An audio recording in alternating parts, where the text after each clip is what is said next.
पुणी आज कमिला सुना दर उभय 22 कैरेट 24 कैरेट दाम रे ह्रास देखा मिली। तेज आसतु जाना नुआ दर केते रही। जदि आपण मैंने सुना किणा प्लान करुवे आम ओडिशा मूल्य से टଙ୍କା किणी पारे। जाना पूर्व वीडियो को लाइक करूँ, सब्सक्राइब करनथिले एबे सब्सक्राइब कर पाखर थिबा घंटी चिन्ह को दबाई दियंतु। आम राजधानी भुवनेश्वर अर्थात ओडिशा मूल्य आज सुना दर 10 ग्राम प्रति 1200 टଙ୍କା ह्रास देखा मिली। तेज शुद्ध सुना 24 कैरेट दाम रे 10 ग्राम प्रति 87,250 टଙ୍କା रही बेले 22 कैरेट दाम रे 10 ग्राम प्रति 85,480 टଙ୍କା देखा मिली।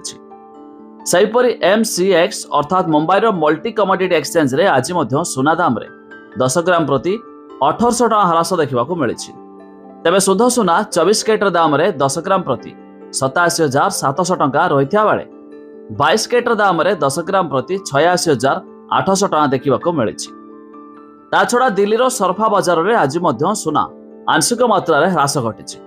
तेबे शुद्ध सुना 24 कैरेट दाम रे 10 ग्राम प्रति 85,460 टଙ୍କା रही बेले 22 कैरेट दाम रे 10 ग्राम प्रति 84,290 टଙ୍କା देखा मिली।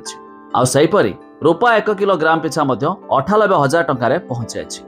तेबे जदि आपण माने उभय 22 कैरेट 24 कैरेट दाम किणिया चाहूथिबे तेबे एही दर देई किणी पारिबे।